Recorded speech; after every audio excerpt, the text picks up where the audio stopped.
So it's really my pleasure to be here to give Tim's talk on, we title it Wood Stands Tall, but really it's about the mass timber movement, and specifically in this case a lot on cross-laminated timber. And I did bring some publications that Tim wrote. This one is called Forest to Frame, and pretty much everything that's in here we cover in the talk, but I promised to Bill that I would stop at 12:15 wherever I am and take questions, because one thing I know about adult education, the students all come in with questions, and it's more important to you learn what you want than me teach what I want. So I learned that a long time ago. I've been actually just celebrated 32 years today in forestry education. Started with OSU Extension 32 years ago today. So I still got a couple more left, but I really love it. So it's a pleasure to be here. As Bill said, OFRI is a state agency. We're modeled on commodity commissions, which mostly help market ag products. We don't market, we just educate, but the payments are the same way. People pay $1.09 per 1,000 board feet that they harvest, and our board is made up of the ratepayers. So it's mostly representative of forestry companies and forestry landowners, but we also work closely with the Oregon Department of Forestry, and they have a member of the board, and the OSU College of Forestry, the dean, is on our board. So I want to start with this video, which kind of sets it all in perspective.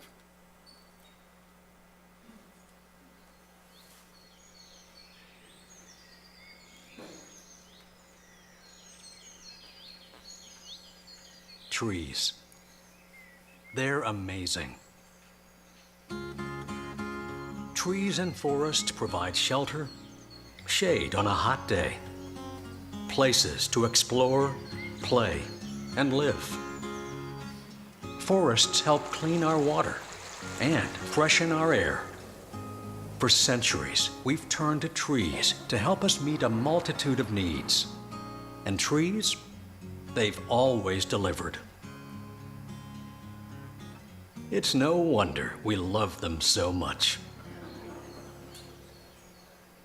Today, the world is facing much greater challenges. Within a few short decades, the world's population will top 9 billion people. And within a century, it's projected to double.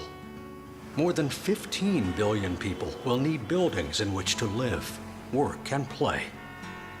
Most of the demand for these buildings will be in cities. At the same time, carbon dioxide and other greenhouse gas emissions are causing the biggest environmental crisis humanity has ever faced: climate change.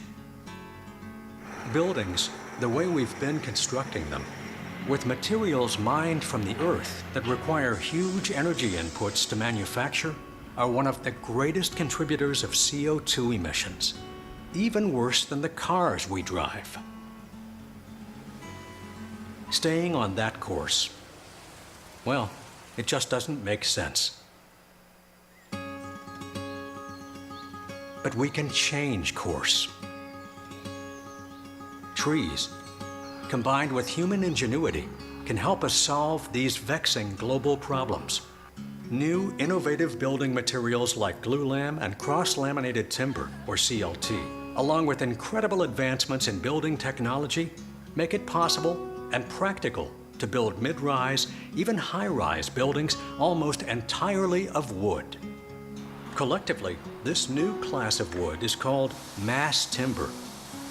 Strong, sturdy, and comparatively lightweight, these wood building materials can support tall structures just as well as steel and concrete, but with a significantly lower environmental impact. Because of its sheer size, mass timber is fire-resistant. So much so that builders today sometimes protect steel connectors from fire with wood.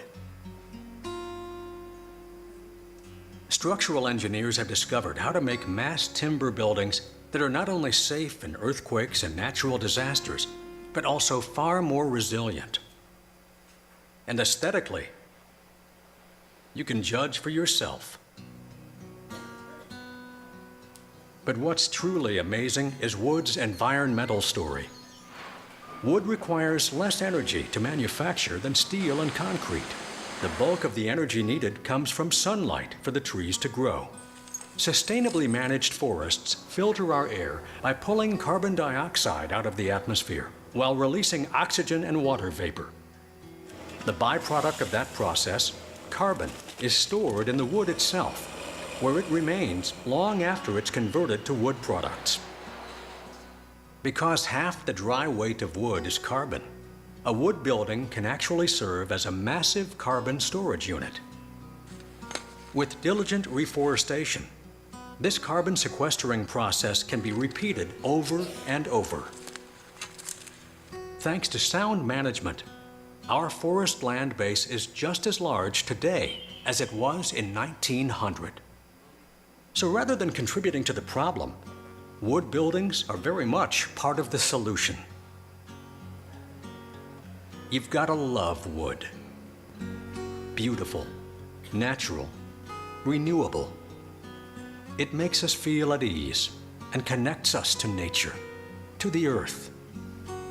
And it just might hold the answer to some of our greatest challenges. Wood. It really is the future.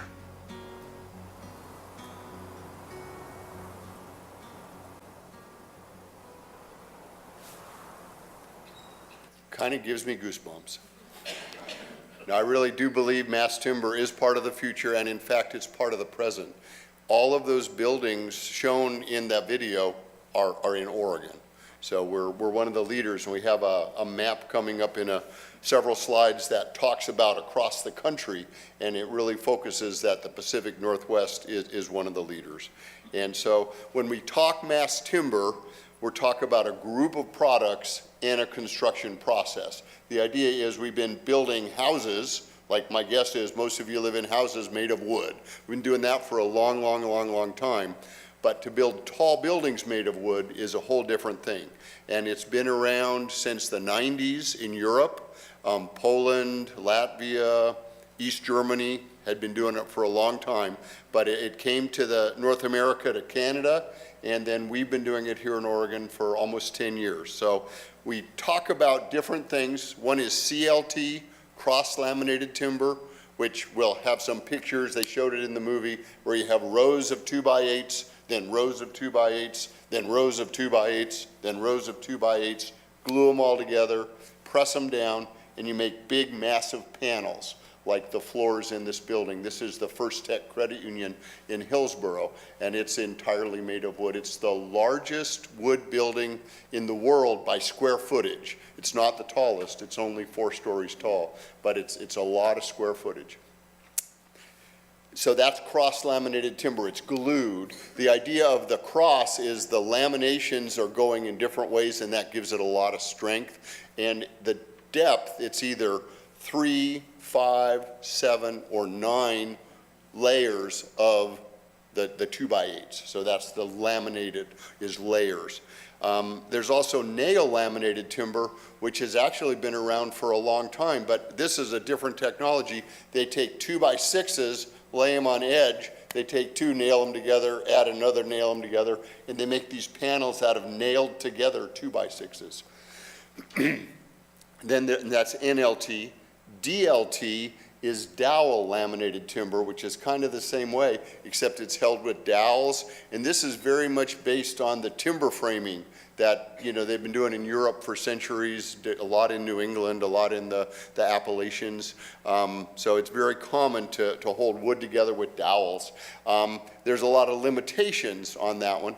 And then the final one is MPP, which is only one place in the world that makes it. MPP is mass plywood panels, and it's made by Freres Lumber up the Santiam in Lyons. And it's really, the way Kyle Freres describes it, it's plywood on steroids. So plywood is you take little thin laminates that you peel off of logs, you glue them together, and you all use plywood, There's 3/8 inch thick, and they're 4x8 sheets. Well, just think of up to 2 feet thick, up to 30 feet long, and up to 12 feet high. So instead of having, panels that you use for siding or flooring or roofing. You have panels that you use for floors and walls and ceilings. And it's pretty impressive. And it's just going to grow and grow. This ANSI APA thing is that it is certified by the American National Standard Institutes, and that's one of the real keys, is if you want to build buildings with architects and engineers and get the permits and all that, you need to have a certification process. And they have certification in terms of the structure, in terms of fire, and in terms of earthquake. And so Freres has just gone through the certification for their mass plywood panels, and so we're now doing it. So most buildings end up being a hybrid. For instance, this building on the right, you have the beams and the posts are really just glue lam, which is really you just take lumber, you glue it together, and you make big timbers out of them. So we've been doing glue laminated timbers, golly. Roseboro down in Eugene, Springfield's been doing it since 1931, so it's not new. Most big buildings, a lot of churches you go in, you see the big beams, because when they didn't have old growth to use, they could make big beams out of small wood. So it's really the same concept. But most buildings are hybrids. So in this building here, we have glue lam is the posts and the beams, and then the floors, you can see up there above, is really nail lam. And this is Simple, what's it called? Simple Bank, and this is up in Portland. The benefits of mass timber, and this building is one of my favorites. This is carbon 12, and we'll learn more about it, but it's 8-story tall condos in Portland. It's been done for about a year. They sold all the units in about a month, so it went pretty quick, and they sold for about 25% more than the market rate for other condos of that size in that part of Portland. And when we see some shots of the inside of the apartments, you'll see why, or the condos. So the benefits of this for us as a state is it's expanded wood markets. Traditionally, most Oregon wood goes for 2x4, 2x6, 2x8, and plywood for housing. And when we have a market like 2008, when the bottom fell out of the housing market, the bottom fell out of the lumber and the plywood market, we had a lot of people laid off, we had mills close. But if we can, with the mass timber, it allows us to get into the commercial real estate market, to get into these big condos. It allows us to get into, the big banks, all kinds of stuff. So it's got a lot more potential, and those things tend to not follow the same cycle as the housing market. So when the housing market was down, actually, they were building more apartments because people couldn't get mortgages, but they could pay rent. So sometimes it's good to be more diverse. It helps both rural and urban economic development. Obviously, these big buildings get built in cities, but the neat thing about it, and Thomas Robinson, who's featured in the publication, has this concept of the urban-rural cycle of goodness. The idea is that we manage the forests, we cut the trees in the very rural areas. In the smaller cities, we mill them into the products, and then in the big cities, we build the big buildings. So out of all of these things, the economy of the cities is helping the economy of the rural areas, which is really important in a state like Oregon. It also has a better carbon footprint, and we'll talk a lot about this, and this is why the architects and engineers are excited about it. It also saves them money, and it can be done quicker, which is also benefits, but they're very interested in the environment. You saw with the polar bear stuff going on there. These carbon units that we can store, it really makes a big difference. Also, this quote from Kristen Slavin of Path Architecture, who is the woman that designed this building: trees are renewable and they can be replanted and regrown. So it's definitely more of a full life cycle material than just extracting resources and turning them into buildings. Architects have this concept called life cycle analysis, where they look at, for this material that I want to use in this building, where did it come from? Was it mined? Was it grown? How much energy went into it? What's going to happen to it as it performs as a building? And when the building is done, is it renewable, reusable, recyclable, or is it going to go to the dump? And so sometimes it's called cradle to grave analysis, but architects and engineers nowadays, and it's driven by the fact that the clients that are renting these places, buying these places, care about those values. So wood has really helped them. In terms of new markets, Tim put way too many numbers in this slide. The idea is that all of these things that we're talking about, office building, hotels, retail, schools, churches, they have a tremendous amount of retail value, and it's been increasing. I don't know if you guys have ever been over to St. Edward's in Kaiser. Beautiful church. There's a lot of wood in that place. It's won awards for architect, and it's just an example of, just imagine thousands of churches to get $3.7 billion. And this is in the whole country, not just in Oregon. But anyway, it accounts for a large part of development, and it's a growing part, whereas housing has been pretty stable or declining. So it's a real good place for Oregon markets. When we look at new markets, a huge one is multifamily, and this is inside one of the units in Carbon 12. You have the CLT for the ceiling, you have the glue-lam beams and posts, and it just makes, and one of the cool things I think about this kind of construction is you can get almost floor-to-ceiling windows.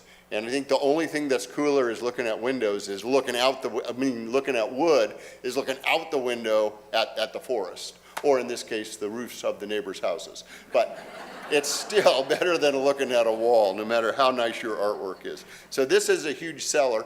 This has also been really big, and we'll show a couple pictures. There was a couple in the movie of workplaces. And as we get this younger generation of workers, architects, engineers, software people, they really like this concept of the loft. So it's a very open, airy workspace with beautiful wood around it.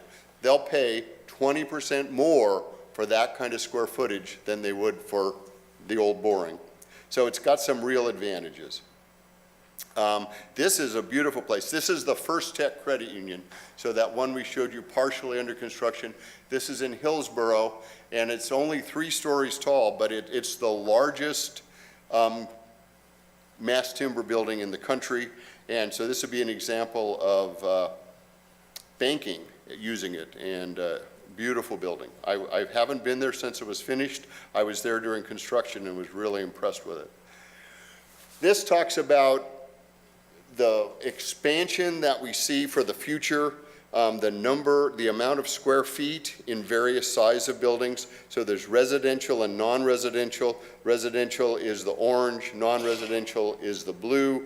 And you look at the number of thousands, hundreds of thousands of square feet in the various stories. So on the left is 5 stories, 6 stories, 7 stories, 8 stories, on up to 20 stories. And as you can see, there's a lot more of the shorter buildings than the taller buildings. And for wood, those are really the ideal ones. Kind of 5 to 12 stories is just real easy to build with wood. You can actually build 30-story buildings, but building a 30-story building, is a big thing anywhere you build it. And there's, outside of a few mega cities, they're doing a lot in Asia right now. Actually in Malaysia, they're building some incredible tall buildings. But typically, that's not the norm. So 5, 6, 7, 8, 9, 10, 11, 12 stories are really a good size for wood. And there's a whole lot of square footage there. So the US market, they estimate, is 6.1 billion board feet, which is about as much lumber that we produce in Oregon every year. And they say that's the expected annual market in the US. So, and we're the largest lumber producer in the world as far as of a state or a province. And so it could make a huge difference to have this kind of market. This is potential. This isn't what's happening now. This looks at what the mass timber demand, and they recently did a new analysis. This was done by the Beck Group out of Portland, funded by Woodworks. And so they say that every year, the potential demand is 9.1 million cubic feet, which I don't even know how to translate that, but if we think of in terms of buildings, that would be every year 70 buildings the size of the First Tech Credit Union. So this is the potential. So it could be a really, really big thing, but it's at least a big thing. And some people have said that this report actually is underestimating the potential. I think Tim would say that. I'm more conservative. But just an idea of the amount of lumber involved. So these are two of our newer buildings, First Tech Credit Union in Hillsborough, Clay Creative in Portland. First Tech, 156,000 square feet, used 130,000 cubic feet of cross-laminated timber and 53 cubic feet of glue lam. Combined, these two buildings account for about 2% of that total demand for the products. So it's like we could build, 50 times this. It's just impressive, the potential. This talks about the growth, and here you can see the Pacific Northwest up in the corner. The biggest circle on the whole map is Portland, second biggest is Seattle, San Francisco, Houston, Dallas. So if we just look at in Oregon so far, and this is from that report, so as of December 2018 in Oregon, there have been 15 of these mass timber buildings built already and or under construction, and there's another 20 that are in design. So when you think of a small state like Oregon to have 35 of the newest buildings being out of this mass timber is pretty important. Seattle is not far behind. San Francisco is not far behind. And again, when you build the materials, you have to ship them somewhere, and 500 miles is kind of a sweet spot. So to think that we have Seattle and San Francisco, Portland, all within 500 miles of the industry in Oregon, it's got a lot of great potential. So this just talks about the demand that we know of right now. So Swinerton is the company that built the First Tech Credit Union. Right now they have a contract for something almost twice as big in the Bay Area. D.R. Johnson, which is a local company in Riddle, Oregon that makes cross-laminated timber, they're shipping panels for another project in the Bay Area, 550,000 square feet. Just a lot of other ones, 24 projects on the books in Oregon alone. And one of the most exciting ones is in Vancouver, Washington. They're planning a 16-story tower, and that would make, when it's done, it would be the third tallest wood building in North America. The tallest right now is at the University of British Columbia. It's called Brock Commons, and it's a new dorm for the university that opened a year and a half ago, and it's all wood.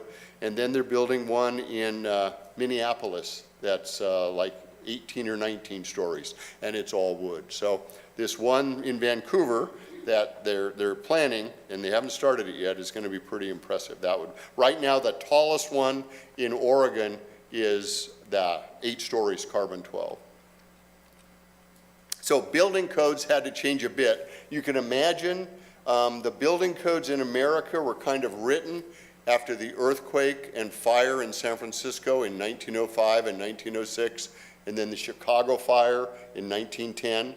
And most of the buildings involved in those situations were made of wood, and most of them either burned up or fell over. So when they came up with building codes for the 20th century, they said, no wood buildings over 5 stories, partly because that's as high as the fire trucks could reach in those days. But we've come a long way, and we now have the International Building Code that was adopted in December of 2018. It had 14 new amendments, and they have 3 types of buildings that you can build out of wood.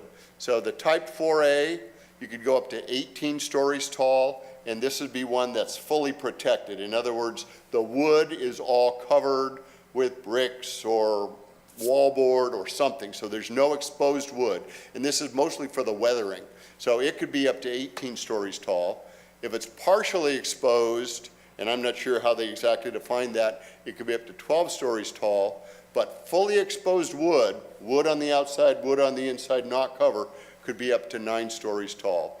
And right now, this is included in the Oregon Building Code. They adopted it. Actually, Oregon had already adopted some of this, and it went into the International Building Code. And in 2021, this will all be part of the international, and just takes a long time to get through it. So yeah, Oregon adopted this on August 1, Washington's approved, California, Colorado, and Utah are working on it. So for making stuff in Oregon, these are our markets, really. Our California and Washington and Colorado and Utah are fairly close. So it's a huge thing for us to be able to have taller buildings made out of wood. It's been interesting, the buildings that we have in Oregon that were taller than what the code allowed, the state took it on. For instance, Portland Building Code says only 5 stories, but they were able to build carbon-12 up to 8 stories because the state stepped in and the state building code worked with them. They did a lot of testing to show that it could work. One of the big testings is fire testing. We all know wood burns, right? And it does, but it doesn't burn forever. In fact, you've all had fireplaces probably or gone camping, put these big logs on the fire, you get it going really well, and after a while, it just is smoldering on the outside of the log because char gets formed. So if you don't have small pieces to keep the fire going, the big pieces don't get going. So this is a piece of CLT that was done at the fire testing lab, and it showed that it did burn, but it stopped. And that what they do is they design them so that there's enough wood that if the outer 2 inches burn, what's left is still really good. They've also done testing for blast testing, and the Department of Defense is building hotels on Air Force and Army bases out of cross-laminated timber. They just built a new one. It's a Hilton Garden, I believe, on Joint Base Lewis McChord. And it was built in like 6 weeks, because that's one of the other advantages of these panels that makes it really quick. But the reason the military adopted it is because they can survive bombing better than steel or concrete. They also have done earthquake tests. So before we get to that though, let's look at the steel and burning. You know, wood burns, but it's fire resistant. Steel doesn't burn, but it's not fire resistant. And this graph on the top is, the red line is wood, and after burning for 30 minutes, it lost about 25% of its strength. Steel, by the time it burns for 30 minutes, it lost 90% of its strength. So a steel building may not burn up, right? You don't see steel burning, but what happens is all of the stuff inside that does burn causes the heat, and the steel loses its strength. So one of the things that showed in the movie, and it's really true when you go and look at buildings, the steel connectors, they cover with wood because the wood will insulate it so that the steel connectors don't lose their strength. So it's a pretty cool story. I mean, we don't want to do away with steel, have steel and concrete do what they're best at, and have wood do what it's best at. Earthquakes are huge, especially we're talking about Washington, Oregon, California, British Columbia. You know, we're on the ring of fire, and we need to have stuff that can survive. And there's real good examples. This rocking wall technology has actually been developed and tested at OSU, and in the new building that Bill mentioned at the beginning, and we can take questions on that. It's a beautiful building. It's all made out of cross-laminated timber, mass plywood panels, and glue lam, but they developed this special joint that they call it a rocking joint. So when the earthquake happens, not if the earthquake happens, the building rocks. And you know, it may be more wild to you while you're on the inside of the rocking building, but when it's done rocking, it goes back. And that's very huge. The earthquake codes, the idea is that the building needs to stand for at least 2 hours and you can evacuate. And that's how we need to build the buildings. If you do that with steel and concrete, that's great, but then you got to tear down the buildings. When they had the big earthquake in New Zealand a few years ago at Christchurch, they found that the wood buildings survived better than the steel and concrete, and you could just replace parts. So if this wall gets damaged, you replace that wall. The steel and concrete, they had to tear down the whole building. So we're not only talking surviving an earthquake, but we're talking about being able to be resilient, to still have the building do its function and not have to tear it down. So it's kind of cool. There's been a lot of work done. They're testing. They have this huge lab in San Diego where they could build a 20-story building inside the other building, put it on a shake table like that one it showed in the movie, and test it. So there's lots of neat stuff going on. Portland State also is involved in some of this work. They've done some of it under contract for the industry. So why build with wood? And this really summarizes a lot of it. It can be faster. And if you've ever built a big project, you know that it's done on borrowed money. So being faster means you get paid back quicker, so you don't have to pay as much interest. So that's huge. It also, if you're trying to have a certain amount of time, one of the things they discovered in Portland, where they're building these buildings in a neighborhood where there's other things going on, in order to come in and build the building, you have to close the street by the building. Closing streets in cities is a major headache. So if you can only close the street once a week for 2 hours rather than totally closed for 6 weeks, it's a huge difference. And so they've been able to do that a lot. So that's part of the less intrusive. The less expensive, we haven't quite got there. Right now, in most situations, it's been equal or a little more expensive, but part of it is getting the workers to understand what to do. And one of the neat things about it is building these buildings is really carpentry. It's not the welding, the big beam stuff, that kind of stuff. It's a much simpler, so there's a lot of people that can do this. It's lighter weight. One of the big issues in a lot of the world is that you can only build the building that the ground can hold, because a lot of cities are old landfills, and you can't put a big steel and concrete building on there. But a 10 or 12-story wood building weighs about half of what a 10 or 12-story steel and concrete building would be. So that's huge. Again, good strength to weight ratio, sustainably sourced, low embodied energy, carbon friendly, and I think the livability. Again, this is in that carbon 12, one of the units in Portland. So the faster and less expensive, this was First Tech Credit Union that we've talked a lot about.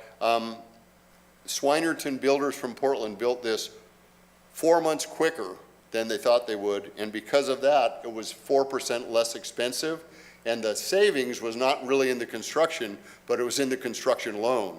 They could pay it back 4 months quicker.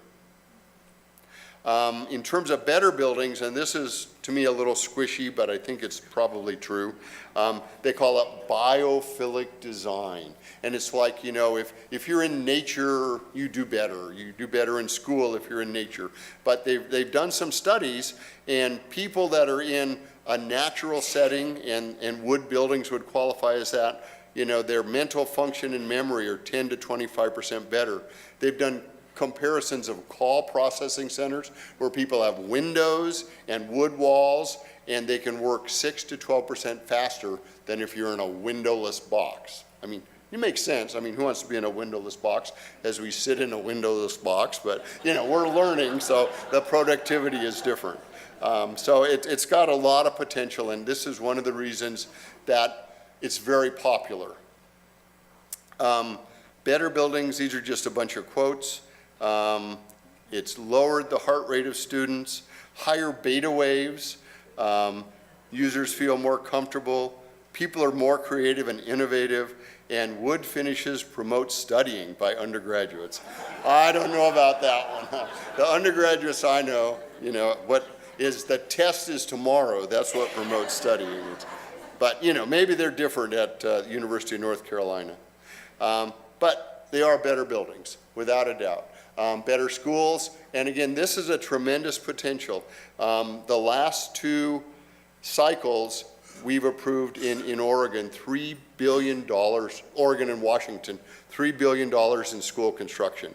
And I know in Britain, they built a lot of their schools out of wood because as a public building, they could get the process going. So we have a couple here.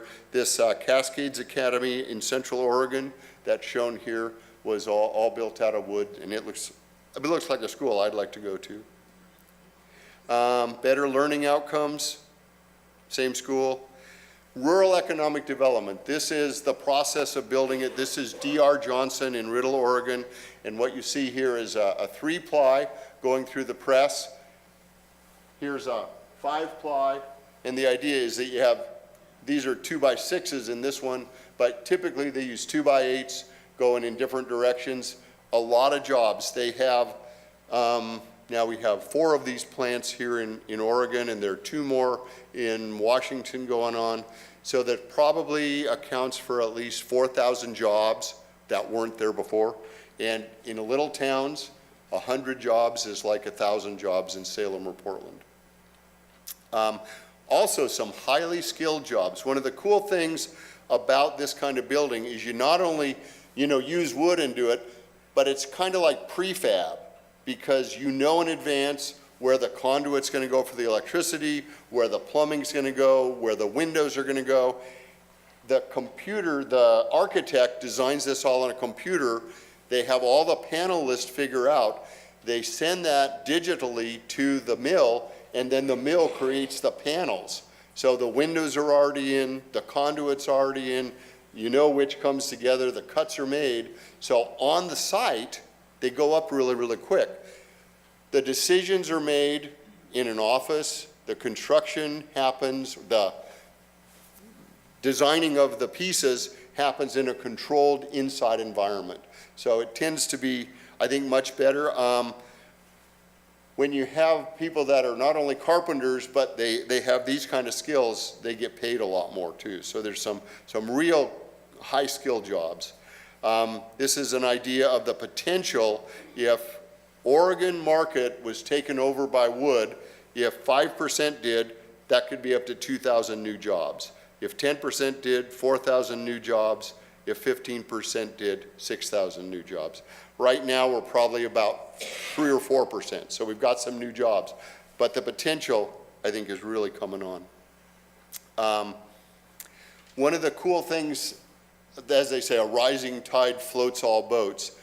If we have more mass timber, then that increases the demand for lumber. Increased demand for lumber makes the lumber mills produce more. And currently, we are not supply limited. We are demand limited. So having anything that increases, D.R. Johnson, they buy their blanks that go into the laminated timber from Frank Lumber up in Lyons. Frank Lumber, for a while, was putting on an extra shift just to meet the needs of DR down in Riddle. So here we had a company here, a local company in Lyons, benefiting from them, who were making the panels that were shipping them to San Francisco for this new big building down there. So it just got a lot of potential. So it's not just rural and not just wood. It involves a lot of other things. There's a lot of knowledge export. The architects from Portland are really into this, and because of it, people come from all around the world to learn about it. They do the International Mass Timber Conference. They did the first one 4 years ago. They were hoping to get 200 people there. They had 400 people there. We had the 4th one last month. They had 1,600 people there. They're projecting they'll have over 2,000. So these are people from all over the world that are coming to Oregon to learn about this technology. So that's the idea of knowledge export. So why build with wood? The big thing is climate, and I'll just stop in one more to open it up for questions. And it's really about energy use. So in the manufacture of steel, it takes to make this wall that's 12 foot long and 8 foot high, it takes 12 megajoules of steel to make that, 12 megajoules of energy to make that wall. To make the same wall out of wood, it uses only 25% of the energy. Most energy in the world right now is coming from coal, natural gas, those kind of things. All of that puts carbon into the atmosphere. The other thing, it's a big saver on water. To make a steel wall, it takes 50,000 liters of water. To make a wood wall of the same size, it takes 15,000. And in addition to carbon being a big issue, the amount of water, particularly here in the West, is a big issue. So anything that's more efficient by water is good. 50% of the dry weight of wood is carbon. So what we're really making are large carbon capture and storage units. And this is an example. This is a fire station. And so when people say, we're worried about building with wood because it's not fireproof, but the firefighters were willing to have their station made out of wood. This is up in Gresham. It's their newest one, and it's really cool. And it's got, the beams are all glulam, and then the roofing and the walls are cross-laminated timber. So I think that's a good place. You've been listening to me for 47 minutes. So maybe you might have some questions.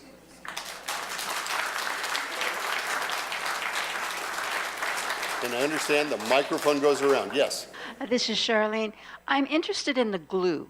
Mm-hmm. It sounds like it takes an awful lot of glue. And does. it's not carcinogenic, I'm hoping. It's not carcinogenic. Trying to think of what's the thing that's in, that used to be in glue that they're taking out of glue? Formaldehyde. All the old glues used to have formaldehyde in it. And when formaldehyde itself wasn't necessarily bad for you, but in a fire, the off gases were really bad for you. The new glues that they're using, they haven't got to where they can totally do without formaldehyde. They can for the mass plywood, because there's one approved, but they're moving towards, and it was developed at Oregon State University with funding by Columbia Plywood. They have a non-formaldehyde glue, and they're experimenting with it for cross-laminated timber. And glue is really important, because if you remember back to Bill's introduction about the challenge they had at the PV Hall in Corvallis, it was a glue issue. They had 2 panels just collapse. They delaminated. And it was because this happened last March, so just about a year ago. They knew they had this to meet. The panels were all coming from D.R. Johnson in Riddle. And so it's February when they're building these panels. It got really, really cold outside. And they thought, you know, if we warmed up these boards before we did them, it might be better. And they brought in glue that hadn't been warmed up and put them on the wood that was warmed up, and the adhesive didn't work. So they ended up like 3 days worth of work. They had to pull all that stuff from the building, replace it with others. And so we're learning a lot about it, you know, and you could say, well, that was horrible, but just look at what we've learned. Nobody got hurt. It cost the university about 4 months. And so students that now would be in PV Hall this term or across campus in another hall, but you know, that's how we learn. And glue is a really, really important thing. And the environmental, especially for the off-gassing, but just, you know, does it do its job? So, yes. Yes, I'm Sally Hopkins. My husband, Don, would love you. All right. He worked for Weyerhaeuser, Boise Cascade for a number of years, and Weyerhaeuser came after him. And even though he was in Seattle, it didn't matter. He was traveling all over the United States doing different things. But he absolutely loved wood. He loved promoting wood. He would love listening to you, just like I did today. You bring back old times to me, because I know what happened to the products for a period of time. It just went downhill, downhill, downhill. And it's just renovating to me to hear it come back. All right. Thank you. Thank you. Joel here. Question. I was just wondering, like those side pillars there, are those cut out of the block, or are they designed in that shape? They're designed, yeah. That's an efficient. That is, yeah. And we talked a little bit about mass plywood panels, and one of the real goodness about mass plywood is there's a lot less waste. You know, here you're making round things, logs, into square things, boards, and now you're bending the boards to make them into here. So with the plywood, it's a little more efficient to do that, because you're making flat things rather than not flat things. But good question. Yeah, it's amazing to watch. These were made by Roseboro in Springfield. With this glue lam, one of the interesting things, D.R. Johnson, the ones that does the cross-laminated timber panels, they got into this because they were making glue lam telephone poles. They could make utility poles that were like 60 feet long and 4 feet wide and 2 feet thick, just by, you know, glue lamming this stuff together. And, you know, it's difficult to get trees that big and work with them, and they were able to do that. So it's amazing to watch these guys work. Over there. What impact, if any, does the federal government's control of a majority of our woodlands have? And is this a way to strengthen the economy of southwest Oregon counties? Great question. I would say the impact is huge, and in a different talk that I'd be happy to come back and give you about forestry in Oregon, in 1980, the timber harvest in this state was about 8 billion board feet. Today, it's 3.8 billion board feet. So more than a 50% reduction, and it was almost all a reduction due to federal changes in the rules with the northern spotted owl, salmon, marbled murrelet, those kind of things. So it's been a huge reduction in the amount of timber available, and that caused mills to close and jobs to be lost.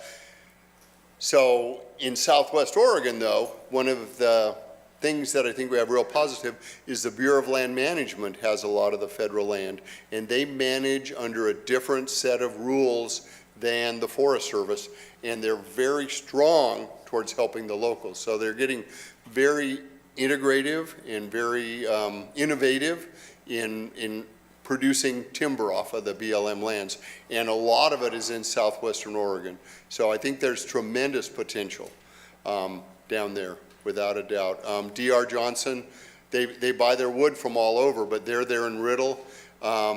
Another one, Murphy Company, is looking into this, and they have a plywood mill in Rogue River. So I think there's a lot of potential down there.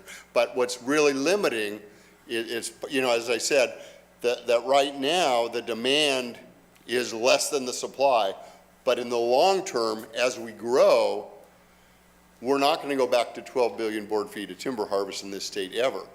But we could go to 5 if we get a little more federal.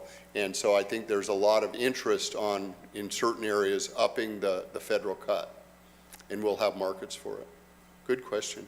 I think over here first. Yeah, this is probably just speculation at this point, but have you heard whether anyone is talking about mass timber as a solution in rebuilding the roof at Notre Dame?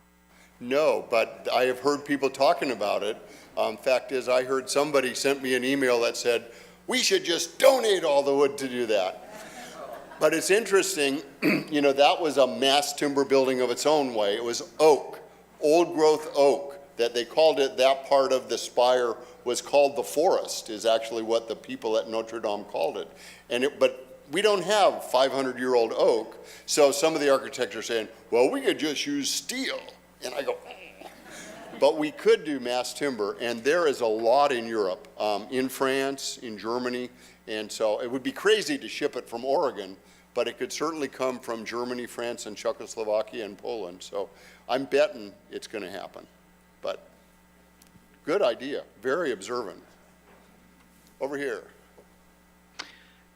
What kinds of wood are you referring to here? I sat here realizing I'm just thinking fir and pine, perhaps. How about some of these quicker growing woods too? And so what are you using? Yeah, good question. Most of it is Doug fir, and part of it is because the strength characteristics and the supply.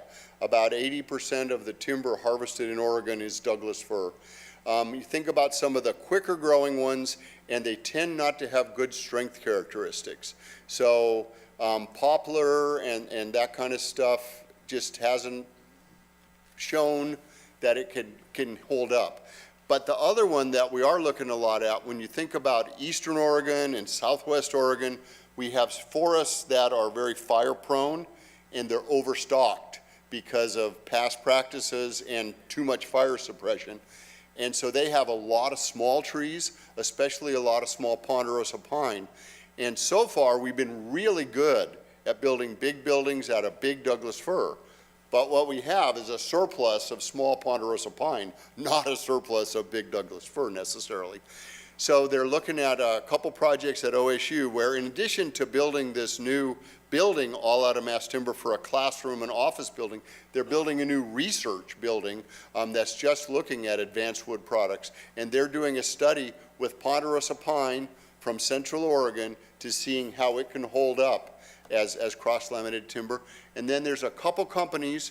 One is called Katera, and the other is called, can't remember the name of it, something Brothers. And one of them is building a plant in Spokane, Washington, and the other is building one in Colville, Washington, and it's all about thinned wood from overstocked forests. And part of the keys is they're using different glues, but they're also making smaller panels. So the one in Spokane, the idea is that pine logs come in one end, modular houses come out the other end. And so it's got some pretty cool potential. Yes. Hi, this is Don. I wanted to point out in your description of losing 50% of the production off of federal land, that there are lots of factors there, and one of the things that did is preserved some of it before we were deforested, and whether it was a spotted owl or not. Right. We now have ads from Weyerhaeuser that calls themselves a tree growing company. So I would argue there were lots of positive contributions, even though to the overall and to the future, by stopping and taking a look while we still had some trees left. Right. Oh, I would totally agree. But also, you know, a lot of this reserves were done to preserve old growth from logging. Right now, old growth is lost every year, but we don't log it, it burns up. So one of the things we found is maybe we've gone too far into locking it up, and we need to get more active. But you're absolutely right. I mean, the river protection, the wilderness, unfortunately the spotted owl is losing. Even though we have more spotted owl habitat, we have another owl that came in from the northeast called the barred owl, and it's gonna win. So, but we're saving the habitat regardless of the spotted owl. Sally Shriver, you've never said anything about bugs, and I know wood and bugs. Good question. So in Oregon, most of our challenge with bugs are twofold. Either bark beetles while the trees are living, the bark beetles don't attack dead trees, and then wood borers or carpenter ants that do. And really the key is to not have them in contact with the ground. So that's a really important thing. In all of these situations, the ground floor is concrete. You just don't try to, and part of it is for stability, but you just don't have wood in contact with the soil because that's where they come from. But if you have, you know, like this podium, if it's not sitting on the soil, you could have it outside for 100 years and bugs aren't going to attack it. But if they're from the ground up and you have that moisture, that's when they would come in. But good question. The other thing is termites, and thank God we don't have termites in Oregon, because that is, boy, that changes the whole thing. But again, termites, if you've ever seen the tunnels they build, they come up from the ground. So if you have a 12-foot pedestal that you're building out of concrete, even the master termites can't beat you. So a good example is Malaysia, which is an area where they have a lot. In Singapore, they are building some incredible wood buildings, and termites have not been a problem yet. Well, Mike.